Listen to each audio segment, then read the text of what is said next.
اور دنیا میں جتنی شے ہے تماموں نے خوشی منایا، یہاں تک کہ جانوروں نے بھی ایک دوسرے کو مبارکبادی دینے لگا اور کہا کہ مبارک ہو تمہیں، آج دنیا کے سردار جو ہے، کائنات کا سردار آج اپنے باپ کے پشت سے اپنی ماں کے شکم میں جلوہ افروز ہے۔ یعنی اس رات جب میرے آقا صلی اللہ علیہ وسلم اپنی ماں کے شکم پاک پہ گئے ہیں، اہل دنیا جو ہے خوشی منا رہی تھی، تمام سرداروں کے تخت پلٹ دیے گئے تھے۔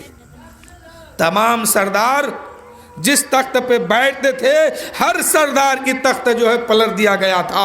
ایک انسان دوسرے سے مبارکبادی دیتا ہے، ایک جانور دوسرے کو مبارکبادی دیتا ہے، ایک نبی دوسرے کو آ کے خوشخبری دیتے ہیں۔ ایک نبی حضرت آدم ہے، آمنہ کے پاس آ کے خوشخبری دیتے ہیں۔ حضرت موسیٰ ہے، آمنہ کو آ کے خوشخبری دیتے ہیں۔ حضرت عیسیٰ ہے، آمنہ کو آ کے خوشخبری دیتے ہیں۔ حضرت اسماعیل ہے، آمنہ کو آ کے خوشخبری دیتے ہیں۔ حضرت ابراہیم علیہ السلام ہے، آمنہ کو خوشخبری سناتے ہیں، اے آمنہ مبارک ہو، آج جو تیرے شکم میں پاک میں، آج جو تیرے پیٹ کے اندر جو بچہ پل رہا ہے، وہ کوئی عام بچہ نہیں ہے، وہ کوئی عام انسان نہیں ہے، اللہ نے اسے کائنات کا سردار بنا کے بھیجا ہے، تمام نبیوں کا سردار تمہارے گود میں آرام فرما رہا ہے، تمہارے شکم پاک پہ موجود ہے۔ ایک نبی آ کے مبارکبادی دیتے ہیں، دوسرے نبی آ کے مبارکبادی دیتے ہیں۔ شاعر کہتے ہیں کہ رکھ دیے سرکار کے قدموں پہ سلطانوں نے سر، رکھ دیے سرکار کے قدموں پہ سلطانوں نے سر، سرور کونو مکاں کی، سرور کونو مکاں کی سادگی اچھی لگی، سروری اچھی لگی نا خوش روی اچھی لگی، ہم فقیروں کو مدینے کی گلی اچھی لگی، آج محفل میں نیازی نعت جو میں نے پڑھی، آج محفل میں نیازی نعت جو آپ نے سنی، آج محفل میں نیازی نعت جو میں نے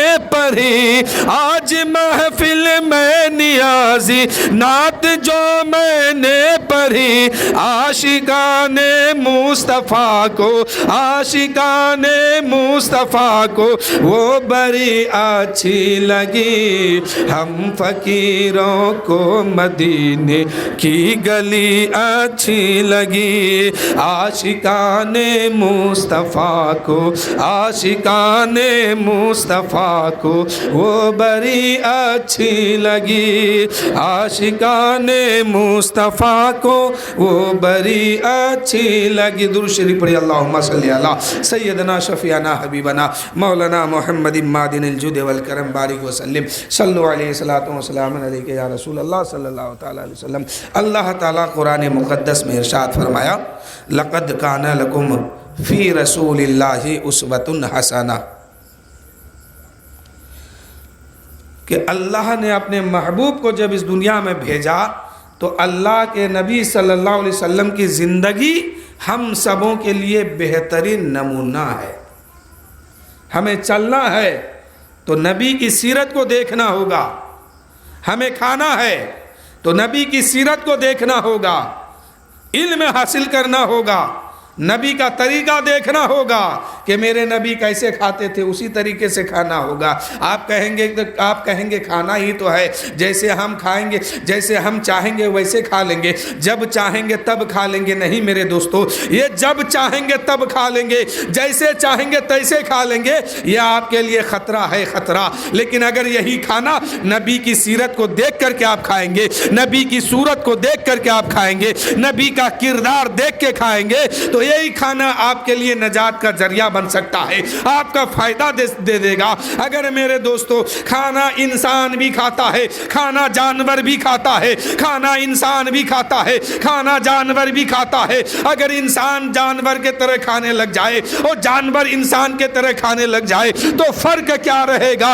اس فرق کو مٹانے کے لیے اللہ نے اپنے محبوب کو بھیجا اور کہا کہ تمہارے لیے بہترین نمونہ ہے۔ اگر تمہیں کھانا کھانا ہے، نبی کی صورت کو دیکھ لو، نبی کی سیرت کو دیکھ لو، تمہارے نبی کس طریقے سے کھاتے ہیں اسی طریقے سے تم بھی کھانا کھاؤ تو تمہارے لیے فائدہ ہے۔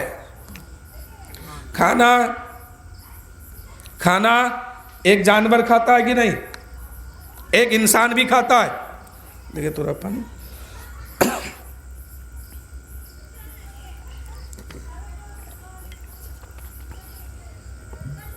کھانا ایک انسان بھی کھاتا ہے، ایک جانور بھی کھاتا ہے۔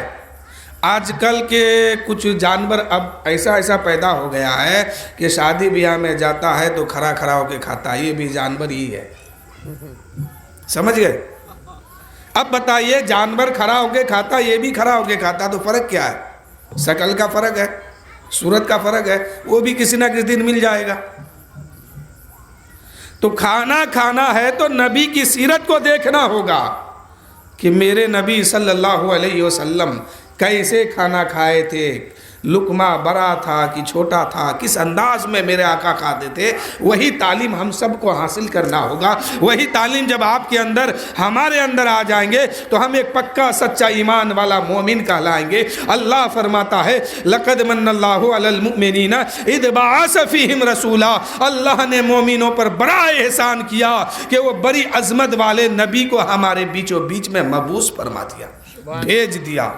تو نبی کو بھیجا تو بھیجنے کا مطلب یہ ہے کہ ہم اپنے نبی کی کردار اور اپنے نبی کی سیرت، اپنے نبی کی عظمت کو دیکھیں گے اور اس پہ عمل کریں گے۔ جب گھر سے نکلیں گے نبی کا کردار ہمارے ساتھ ہوگا، کسی کے سامنے ہم بدتمیزی نہیں کر پائیں گے، آپ کسی کے سامنے بدتمیزی سے پیش نہیں آئیے گا تو فائدہ کتنا ہوگا کہ کہیں بھی آپ کی لڑائی نہیں ہوگی، نقصان نہیں ہوگا، اور نبی کا سیرت بھی اپنا لیں گے آپ، نبی کی سنت پہ عمل بھی ہو جائے گا اور آپ کی زندگی بہترین سے کٹنے لگے گی، گزرنے لگے گی۔ تو میرے دوستو کھانا کھاؤ تو نبی کا طریقہ دیکھو، میرے نبی کیسے بیٹھتے تھے کھانا کھانے کے لیے اور کتنے لقمہ کھاتے تھے، کیسے کھاتے تھے، کیا طریقہ تھا۔ پانی ہم پیتے ہیں، پانی میرے نبی بھی پیتے تھے، پیے ہیں، آج ہم بھی پیتے ہیں، لیکن میرے دوستو آج ہم پانی پیتے ہیں، اگر نبی کی سیرت اس میں نہیں ہے، نبی کا طریقہ نہیں ہے تو پھر ہمارا پانی پینا فضول ہے، ہمارا پانی پینا خطرے سے خالی نہیں ہے۔ آپ کہیں گے اے مولا، آپ کہیں گے اے امام صاحب پانی تو ہی پینا ہے، چاہے ہم جیسے چاہے ویسے پی لیں، جب من کرے گا تب پی لے۔ تو میں ایک جملہ اور کہنا چاہتا ہوں میرے دوستو، جانور بھی پانی پیتا ہے، تم بھی اگر وہی طریقہ اپنا لوگے اور پانی پی لوگے تو یہ پانی تمہارے لیے فائدہ نہیں ہوگا بلکہ ایک نہ ایک دن نقصان پہنچا دے گا۔ میرے نبی فرماتے ہیں کہ پانی پیو تو بیٹھ کے پیو، پانی پیو تو بسم اللہ کہہ کے پیو، پانی پیو تو 3 سانس میں پیو، 3 گھونٹ میں پیو۔ فائدہ کیا ہوگا کہ اللہ کے رسول فرماتے ہیں اگر انسان کوئی کھڑا ہو کر کے پانی پیتا ہے تو میرے آقا فرماتے ہیں، نبیوں کے سردار فرماتے ہیں، کائنات کے سردار فرماتے ہیں کہ جو انسان کھڑے ہو کر کے پانی پیتا ہے اس کو 11 بیماریاں ایسی پیدا ہوتی ہے کہ اس کا علاج دنیا میں نہیں ہے۔ کیا؟ بیٹھ کے پینے، تھوڑا سا کچھ کم کرو، سو آواز کھینچ رہا ہے۔ کیا؟ اللہ کے رسول صلی اللہ علیہ وسلم ارشاد فرماتے ہیں کہ اگر کھڑے پانی پیو گے تو اس انسان کے اندر 11 بیماریاں ایسی پیدا ہوگی کہ جس کا علاج دنیا میں نہیں ہے۔ اور وہی پانی اگر بیٹھ کے پیا جائے تو ایک طرف نبی کی سنت ادا ہوگی، ایک طرف ہم نبی کا سنت بھی ادا کرتے ہیں, ہم پانی پی کے پیاس بھی بجھا لیتے ہیں. فائدہ یہ ہو رہا ہے کہ پیاس بھی بجھ رہی ہے, پانی بھی پیا جا رہا ہے, اور نبی کا سنت بھی ادا ہو رہا ہے. میرے نبی جب اس امتی کے اوپر نگاہ ڈالیں گے اور دیکھیں گے کہ وہ میرا امتی کیسا امتی ہے کہ میری سنت کو ادا کرتے ہوئے پانی بیٹھ کے پیتا ہے اور 3 سانس لے کے پیتا ہے. تو میرے دوستو, پینے میں اور کھانے میں کیا فائدہ سمجھ میں آ گئی؟ آپ جب بھی کھائیں تو بیٹھ کے کھائیں, جب بھی پیئیں تو کیسے پیجیے گا پانی؟ کھڑا ہو کے نہیں نا. اگر کھڑا ہو کر کے پیے تو جانوروں میں شمار ہوگا. شادی بیاہ میں جاتا ہے, کھڑا کھاتا ہے پیتا ہے, شرم بھی نہیں آتی ہے, پھر اپنے آپ کو مسلمان بھی کہلاتا ہے. نبی کی سنت کا خون بھی کر رہا ہے اور کہتا ہے کہ ہم پکا سچا مومن ہیں.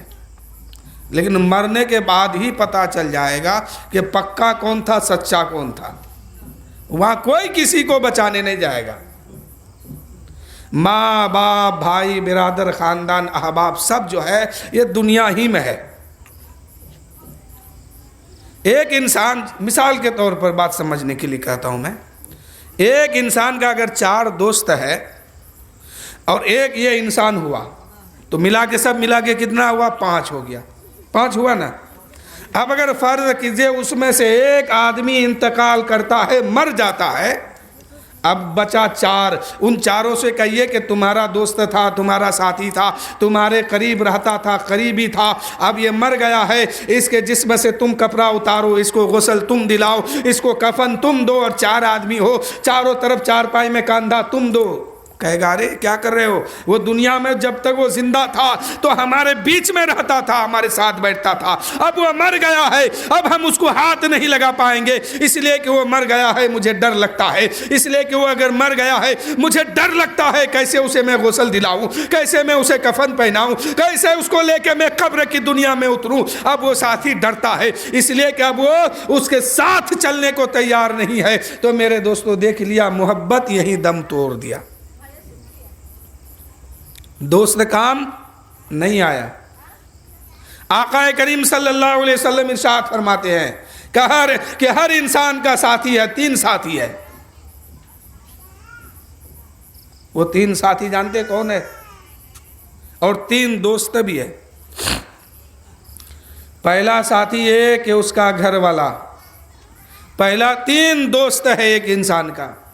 ایک ساتھی کہتا ہے کہ جب تک تم زندہ رہو گے تب تک میں تمہارا ساتھ دوں گا.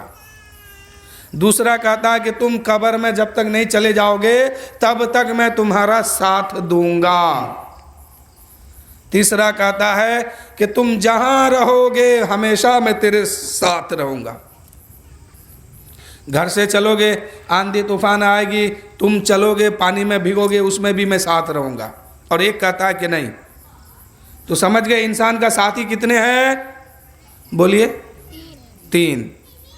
ایک کہتا ہے کہ جب تک تم زندہ رہو گے تب تک میں تمہارا ساتھ دوں گا. اور دوسرا کہتا ہے کہ جب تک تم قبر میں نہیں چلے جاؤ گے تب تک میں تمہارا ساتھ دوں گا. تیسرا کہتا ہے کیا کہ تم ہمیشہ جہاں رہو گے, جدھر جاؤ گے ہمیشہ میں ساتھ دوں گا. تو اب ساتھی کس کو بنانا چاہیے؟ تیسرا والے کو نا. پہلا تو اس کا دوست ہے, جب تک وہ زندہ ہے دنیا میں ہے اس کا کام آ رہا ہے, ساتھی چل دوستی چل رہی ہے, ایک دوسرے کا کام آ رہا ہے. تو پہلا ساتھی کہتا ہے جب تک تم زندہ رہو گے, جب تک تم زمین کے اوپر رہو گے ہم تمہارا ساتھ دینے کے لیے تیار ہے, چاہے مصیبت ہو یا غم ہو یا خوشی ہو, ہر حال میں ہم تمہارا ساتھ دیں گے. دوسرا کہتا ہے کہ جب تک تمہاری سانس چلے گی, جب تک تمہارے روح جسم میں باقی رہے گی, تمہارے اندر جان رہے گی, تب تک میں تمہارا ساتھ دوں گا. یہ سانس رک جائے گی, روح جسم سے پرواز ہو جائے گی, میں تمہارا ساتھ نہیں دوں گا. جب تک تم قبر میں نہیں چلے جاتے تب تک میں تمہارا ساتھ دوں گا, قبر میں جاؤ گے میں تمہارا ساتھ دینا بند کر دوں گا. دوسرا کون ہے یہ؟ اس کے گھر والے. اب تیسرا کہتا ہے کہ میرے بھائی تو گھبراتا کیوں ہے؟ یہ دونوں تو دم توڑ دیا ہے, یہ دونوں تو ساتھ چھوڑنے کی بات کیا ہے، لیکن تو گھبراتا کیوں ہے؟ میں تمہارے ساتھ رہوں گا۔ اگر سانسیں چلے گی تو بھی ساتھ، سانسیں رکے گی تو بھی ساتھ، جسم کے اندر روح موجود ہوگی تب بھی میں تمہارا ساتھ دوں گا، اور جسم کے اندر سے روح نکل جائے گی تب بھی میں تمہارا ساتھ دوں گا۔ اے میرے دوستو، ذرا جی لگا کے سبحان اللہ بولو تو میں سناؤں کہ تیسرا ساتھی کون ہے؟ سنیے گا، پہلا ساتھی دم توڑ دیا، کہاں دم توڑا ہے؟ جہاں سانس رکی۔ دوسرا ساتھی دم توڑا ہے کہاں؟ جب آپ قبر میں پہنچے ہیں۔ لیکن تیسرا کہتا ہے کہ یہ سانس رکنے کا معاملہ ان لوگوں کے ساتھ تھا جو تمہارا ساتھی دکھاوا تھا، جو تمہارے لیے فقط چند دنوں کے لیے تمہارے ساتھ آیا تھا، لیکن میں تمہارے ساتھ چند دنوں کے لیے نہیں آیا ہوں، میں تو ہمیشہ ہمیشہ کے لیے آیا ہوں۔ اے میرے دوستو، وہ تیسرا ساتھی آپ کا اعمال ہے، اعمال۔ آپ جیسا کریں گے ویسا ہمیشہ آپ کے ساتھ ہونے والا ہے۔ تیسرا ساتھی کیا ہو گیا؟ آپ کا عمل۔ آپ دنیا میں ہیں تو بھی ساتھ میں ہے، یہ مر جائیے گا تب بھی یہ ساتھ میں جانے والے ہیں، قبر میں چلے جائیں گے سب کوئی واپس آئے گا، یہ ساتھ رہ جائے گا۔ میدان محشر قائم ہوگا، سب نفسی نفسی کے عالم میں ہوں گے، کوئی کسی کا مددگار نہیں ہوگا، زمین تانبے کی ہوگی، آسمان سوائے نیزے پر ہوں گے، نفسی نفسی کے عالم میں ہوگا انسان، دماغ ایسا کھولے گا جیسے کڑھائی کا تیل جوش مارتا ہے، ایسے ہی انسان کا دماغ کھولے گا۔ لیکن ایسے بھی عالم میں اس وقت بھی یہ عمل آپ کے ساتھ رہیں گے۔ کیا رہیں گے؟ میدان محشر جب قائم ہوگا نا تو آدمی نفسی نفسی کے عالم میں آ جائیں گے۔ نفسی نفسی سمجھتے ہیں پسینے میں تربتر ہو جائیں گے، پریشانی کے عالم میں پڑ جائیں گے۔ حضور فرماتے ہیں کہ لوگوں کا پسینہ اتنا نکلے گا کہ کسی کا پسینہ اتنا جمع ہو جائے گا کہ اس کا گھٹنا تک پسینے میں ڈوب جائے گا، کسی کا کمر تک پسینہ ہو جائے گا، کسی کا سینے تک ہوگا، کسی کا گلے تک ہوگا، کسی کا چہرے تک ہوگا، اور کوئی اس میں ڈوبے گا۔ یعنی ہر انسان کے جسم سے جس کا جتنا بڑا پاپی ہوگا اس کے اندر سے اتنا ہی پسینہ نکلے گا، اور اپنے اپنے پسینے میں وہ ڈبکی لگائے گا۔ کوئی کسی کا پسینہ کسی کو پریشان نہیں کرے گا، جس کا پسینہ ہوگا وہ اسی میں ڈوبے گا۔ ایک آدمی اتنا بڑا گنہگار ہوگا کہ اس کا پسینہ اتنا نکلے گا، اتنا نکلے گا، اتنا جمع ہوگا کہ اس کا گھٹنا تک پانی جو ہے، یہ پسینہ جو ہے جمع ہوگا اور یہ ڈوب جائے گا۔ کچھ آدمی ایسے بھی ہوں گے کہ وہ اتنا بڑا گنہگار ہوگا کہ اس کا کمر تک جو ہے پسینے میں ڈوبا رہے گا۔ کچھ آدمی ایسے بھی ملیں گے اسی محشر میں، سینے تک ڈوبے گا، کسی کا چہرے تک، کسی کا سر، کوئی اس میں ڈوبے گا جیسے ندی میں انسان ڈوبتا ہے، ایسے ہی وہ ڈوبے گا اٹھے گا، ڈوبے گا اٹھے گا۔ لوگ دیکھیں گے، کہیں گے کتنا بڑا پاپی تھا کہ اس کا اتنا پسینہ نکلا ہے۔ تو وہاں کیا ہوگا؟ نفسی نفسی کے عالم میں ہوں گے۔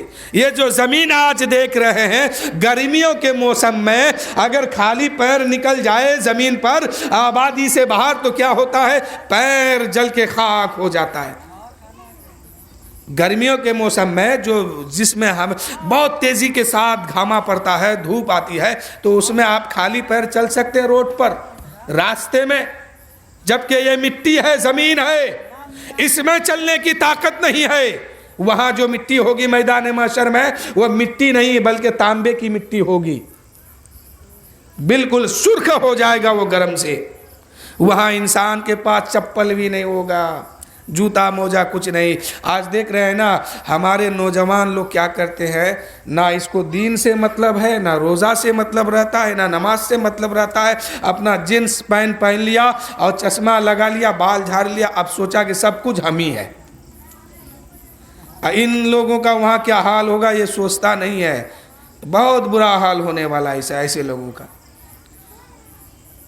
اگر وہاں بچنا ہے تو ایمان کو یہاں پر سجائیے، ایمان کو سدھاریے، ایمان کی بات اپنے اندر بسائیے کہ ہمارا ایمان کیسے مضبوط ہوگا۔ اور میدان محشر میں جب زمین تانبے کی ہو جائے گی، ہمارے سر کے اوپر سورج آئے گا، اس وقت سورج جو ہے اپنا چہرہ زمین پہ پھیرے گا۔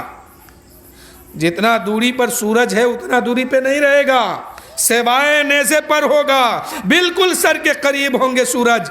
ابھی سورج کا پیٹھ زمین کے طرف ہے، اس وقت سورج اپنا چہرہ پھیر دے گا تو جس کی پیٹھ میں اتنی روشنی ہے، اتنا چمک ہے، اس کا چہرہ کتنا چمکے گا، کتنی روشنی ہوگی اس میں، سوچے ہیں ذرا۔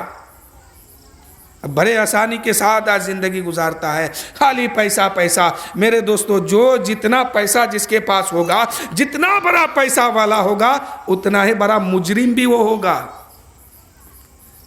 اللہ تعالیٰ قرآن مقدس میں فرما رہا ہے فَمَن يَعْمَلْ مِثْقَالَ ذَرَّةٍ خَيْرًا يَرَهُ وَمَن يَعْمَلْ مِثْقَالَ ذَرَّةٍ شَرًّا يَرَهُ۔ ایک ایک قطرے کا حساب دینا ہوگا۔ اللہ جب حساب لینے پہ آئے گا تو ایک ایک قطرے کا، ایک ایک تنکے کا حساب لے گا، اور جب بخشنے پہ آئے گا تو دریا کی طرح بخش دے گا۔ تو خالی پیسہ پیسہ کمائیے، بہت ضروری چیز ہے یہ۔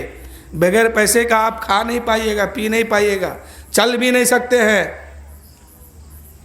اس لیے پیسہ کمانا بھی ضروری ہے، لیکن پیسہ بعد میں، پہلے ایمان، پیسہ بعد میں پہلے عمل۔ ابھی آپ نے سنا ہے کہ 3 ساتھی ہے، 3 بھائی ہے۔ ایک بھائی کہتا ہے کہ جب تک تیرے اندر سانس موجود رہے گی، سانس چلے گی، تب تک میں تیرا ساتھ دوں گا۔ دوسرا کہتا ہے کہ تمہیں قبر میں لا کے رکھ دوں گا، مٹی چڑھا دوں گا، وہاں تک ساتھ رہوں گا، اس کے بعد میں تمہارا ساتھ نہیں رہوں گا۔ تیسرا کہتا ہے کہ میں ہمیشہ ساتھ رہوں گا۔ وہ تیسرا کیا ہے؟ وہ آپ کا اعمال ہے، اعمال۔ میرے دوستو، آپ پیسہ کمائیے، خوب کمائیے، امیر آدمی بنیے، منع نہیں ہے، لیکن ایک بات کا آپ خیال ہمیشہ رکھیے کہ وہاں آپ کو حساب دینا ہوگا۔ اس خیال سے پیسہ کمائیے تو وہ کمانا آپ کے لیے بالکل درست ہے، اور خرچ بھی کیجئے تو اسی خیال سے کیجئے کہ ہم جو خرچ کر رہے ہیں اس کا بھی حساب دینا ہے۔ تو جب یہ بات آپ کے اندر پائی جائے گی تو غلط طریقے سے کوئی رزق آپ حاصل نہیں کریں گے، کوئی پیسہ نہیں کمائیں گے، اور غلط جگہوں پہ خرچ بھی نہیں کریں گے۔ بات سمجھ گئے؟ تب جا کے آپ کا عمل بچے گا۔ تو میں بتا رہا تھا کہ میدان محشر میں نفسی نفسی کے عالم میں لوگ ہوں گے، سب کوئی، ہم سب، آپ سب، ہم آپ اور جہاں بھی لوگ ہیں سب ہوں گے۔ اس وقت زمین تانبے کی ہوگی، سورج سوائے نیزے پر ہوں گے، اور اس وقت انسان کا دماغ تیل کے طرح کھولے گا، جیسے گرم کڑاہی پر تیل جوش مارتا ہے۔ ایسے عالم میں اللہ تعالیٰ حساب لے گا بندوں سے۔ ایک دن 50,000 سال کے برابر ہوگا، ایک دن 50,000 سال کے برابر دن ہوگا، اتنا بڑا دن ہوگا، اور وہاں جا کے حساب دینا ہوگا۔ یہ بھی نہیں، وہاں یہ نہیں دیکھا جائے گا کہ کس خاندان کا بچہ ہے، کیا نام ہے، بڑا آدمی ہے، چھوٹا آدمی، کچھ نہیں، وہاں صرف حساب ہی حساب ہوگا۔ میزان عمل پر آپ کو لایا جائے گا، یہ ایک ترازو کا پلہ ہے، اس پلے پر ایک طرف نیکی ہوگی، ایک طرف بدی ہوگی۔ ایسے عالم میں فرشتے جو ہے آپ کے کندھے پہ جو مقرر کیا گیا ہے، جس کو کرامن کاتبین کہتے ہیں، یہ وہاں سامنے آئیں گے، اور آپ کے زندگی میں جتنی باتیں آپ سے ہوئی ہے ان تماموں کو وہ لکھ رہے ہیں، اور یہ پرچہ میزان عمل کے سامنے آپ کے ہاتھ میں تھما دیا جائے گا۔ آپ کے ساتھ ہر انسان کے جسم میں کاندھے پر 2 فرشتے ہمیشہ ہر وقت لگا رہتے ہیں۔ اللہ تعالیٰ نے 2 فرشتوں کو ہر انسان کے کاندھے پہ رکھا ہے، ایک کا نام ہے کرامن، دوسرے کا نام ہے کاتبین۔ ایک کے دونوں کے ہاتھ میں کاغذ ہے اور قلم ہے، ایک آپ نیکی کرتے ہیں، ایک لکھتے ہیں، آپ برائی کرتے ہیں، دوسرا لکھتا ہے۔ آپ یہاں چل کے جو آئے ہیں یہ بھی لکھا گیا، آپ یہاں سے جائیں گے تو کدھر سے جائیں گے یہ بھی لکھا جائے گا، کیا بولتے ہوئے جائیں گے یہ بھی لکھا جائے گا۔ اگر اچھی بات بولیں گے نیکی لکھا جائے گا، اور بری بات بولیں گے گناہ لکھا جائے گا۔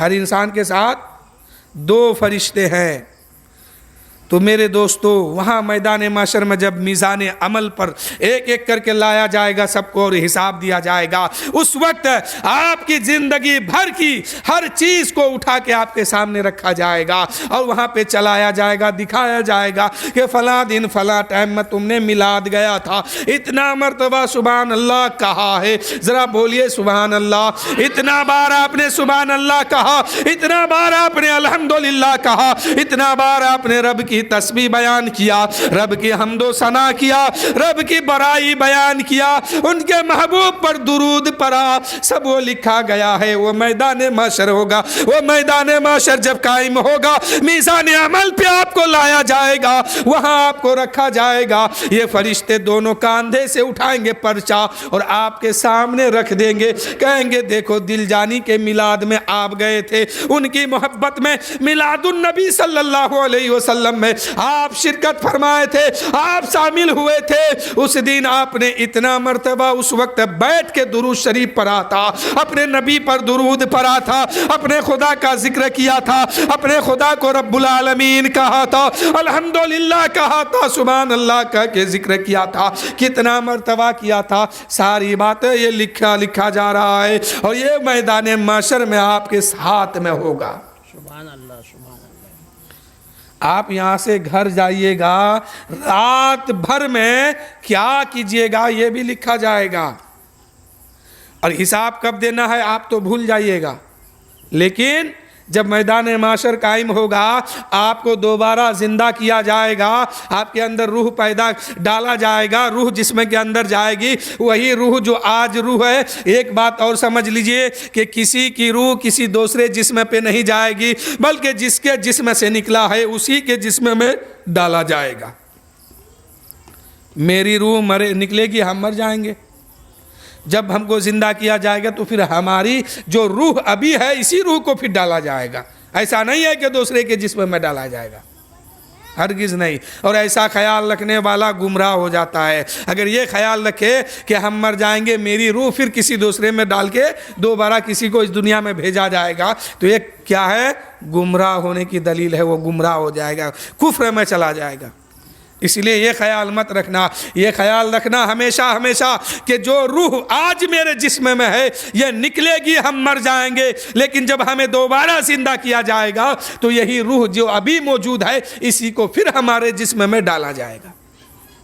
تو میں بتا رہا تھا کہ میزان عمل یہ ترازو کا پلہ ہے۔ دنیا کے ترازو کا دستور یہ ہے کہ آپ کسی چیز کو رکھ کر کے وزن کرتے ہیں تو ایک طرف وزن کرنے کے لیے اگر 1 کیجی اگر آپ کو ناپنا ہے تو 1 کیجی کا بٹکھرا آپ رکھتے ہیں نا، اور دوسرے طرف سامان رکھتے ہیں، آلو ہو، بیگن ہو، گوبھی ہو، جو رکھنا ہے رکھتے ہیں کہ نہیں؟ لیکن اور ناپنے کا طریقہ کیا ہوتا ہے کہ جو زیادہ نیچے جائے گا وزن اس کو سمجھا جائے گا، اور جو اوپر کے طرف جائے گا اس کو کم سمجھا جائے گا۔ اگر آپ کا بٹکھرا جس پر ہے 1 کیجی کا بٹکھرا جدھر ہے وہ نیچے طرف جائے اور جدھر آپ نے سبزی رکھا ہے اس کو اوپر طرف جانے دیا، اب لینے والا کہے گا یہ ٹھگ رہا ہے ہمیں، اس لیے کہ کم دے رہا ہے، وزن کی کمی ہے اس میں۔ اگر وہی پلہ نیچے جھک جائے تو کہے گا نہیں ناپ صحیح ہے، ناپ سے زیادہ بھی دے رہا ہے۔ صحیح بات۔ لیکن میزان عمل وہ پلہ ہے، یہ بھی ایک ترازو ہے، ترازو، اس میں 2 پلے ہیں، اس میں نیکی اور بدی دونوں رکھا جائے گا، ایک میں نیکی ایک میں بدی۔ جو ترازو جو پلہ جو ہے اوپر کے طرف اٹھے گا اسی کو بھاری سمجھا جائے گا۔ نیچے کا قانون یہ ہے، دنیا کا قانون یہ ہے کہ جو نیچے جائے اس کو وزن سمجھا جائے گا، لیکن میدان محشر میں میزان عمل کا پلہ جو اوپر جائے گا اسی کو وزن ہی سمجھا جائے گا۔ اگر نیکی زیادہ ہے تو اوپر کے طرف اٹھے گا، اگر برائی زیادہ ہے تو برائی والا اٹھے گا۔ اور وہاں آپ جھوٹ بھی نہیں بولیے گا، اگر جھوٹ بولیے گا تو کیا ہوگا؟ یہی محفل اگر یہاں اگر آپ نے کوئی غلط خیال کیا اور اس کو فرشتہ وہاں سامنے لا کے دیں گے، کہیں گے کہ فلاں دن میلاد میں بیٹھا تھا اور یہ اندر سوچ رہا تھا، خیال تھا، اس کی گناہ یہ ہے، اگر آپ کہیں گے نہیں میں نے ایسا نہیں کیا تھا، نہیں سوچا تھا، تو فرشتے کیا کریں گے؟ اسی محفل کو اٹھا کے آپ کے سامنے رکھیں گے، وہاں کہیں گے دیکھ فلاں جگہ تو غلط کر رہا تھا کہ نہیں، اب وہاں کر کے دکھایا جائے گا۔ تو جھوٹ وہاں نہیں چلے گا میرے بھائی، کوئی بہانہ نہیں چلے گا۔ اللہ قرآن میں اللہ تعالیٰ فرماتا ہے بندوں سے، کہاں؟ عالم ارواح میں۔ ابھی دنیا میں کوئی نہیں آیا تھا، دنیا میں کوئی نہیں آیا تھا، سب کو بنا کے سب کے روحوں کو تیار کیا گیا، ایک بار میں بنا کے اکٹھا رکھا گیا، اس کو عالم ارواح کہتے ہیں۔ وہاں آپ کی بھی روح تھی، آپ کے بابا، آپ کے دادا، آپ کے خاندان نسلاً بعد نسلاً جہاں تک ہے سب کی روحیں وہاں موجود تھی، میری بھی تھی، تمام لوگوں کی تھی۔ یعنی جہاں سے دنیا بنی وہاں سے لے کے حضرت آدم سے لے کے قیامت تک جتنے انسان آنے والے ہیں، عورت مرد بوڑھا بچہ، سب کی روحیں وہاں موجود تھی، ایک بار میں رکھا گیا۔ اب اللہ تعالیٰ فرمایا الستو بربکم، اے روحو کیا میں تمہارا رب نہیں ہوں؟ تم مجھے کیا مانتے ہو؟ آپ کی روح، میری روح، تمام کی روحیں موجود تھی اور سب یہی کہہ رہی تھی بلا کیوں نہیں، تو ہی تو میرا رب ہے، تو ہی تو میرا خالق ہے۔ سب وہاں کیا تھا؟ ایمان والا تھا، اقرار کر لیا انہوں نے، تمام روحوں نے اقرار کر لیا کہ تو ہی میرا خالق ہے، تو ہی میرا مالک ہے۔ اللہ نے فرمایا اے روحو سنو، ان قریب میں تمہیں دنیا میں بھیجنے والا ہوں، اور دنیا میں بھیجوں گا تو عقل تمہارے پاس ہوگی، میں تمہیں عقل بھی دوں گا، شعور بھی دوں گا، دل بھی دوں گا، جسم بھی دوں گا، آنکھیں بھی دوں گا، ناکیں بھی دوں گا، کان بھی دوں گا، ہر طرح کی نعمت تمہیں دے کر کے دنیا میں بھیجوں گا، ہر طرح کے آرام دے کر میں تمہیں دنیا میں بھیجوں گا۔ اس وقت عقل تیرے پاس ہوگی، شعور بھی تیرے پاس ہوگی، دماغ بھی تیرے پاس ہوگا، دل بھی تمہارا پاس ہوگا۔ بتا اس وقت دنیا میں جا کے کیا کرو گے؟ کیا تمہیں اس وقت دنیا میں جا کے کس کو مانو گے؟ کس کو مانو گے؟ تمام روحیں وہاں خاموش ہو گئی۔ میرے آقا صلی اللہ علیہ وسلم کی روح پکار اٹھی کہ پروردگار ہم دنیا میں جائیں گے تو بھی تمہیں خالق مانیں گے، اے پروردگار ہم دنیا میں جائیں گے تب بھی تجھے خالق ہی مانیں گے، جیسے آج خالق مانتے ہیں، آج خدا مانتے ہیں، کل بھی خدا مانیں گے۔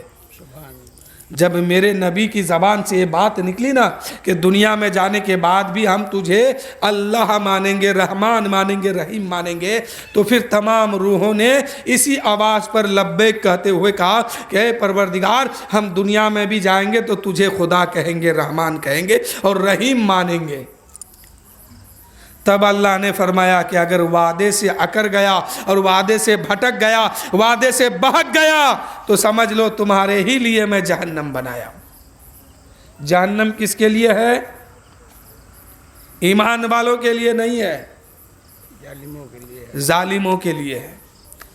اگر ایمان لانے کے بعد کوئی ظلم کرتا ہے تو اس کے لیے بھی ہے۔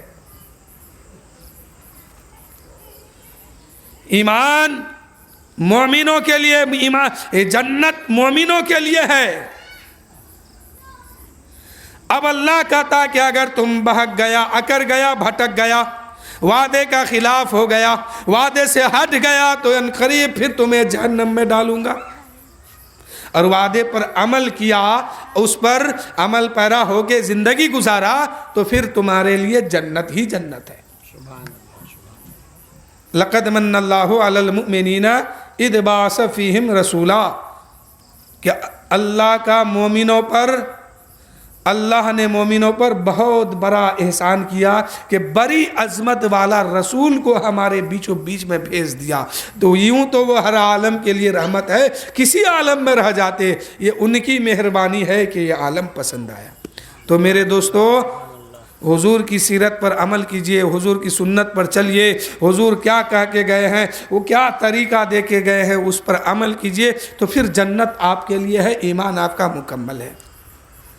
ہے قول خدا ہے قول محمد، فرمان نہ بدلا جائے گا۔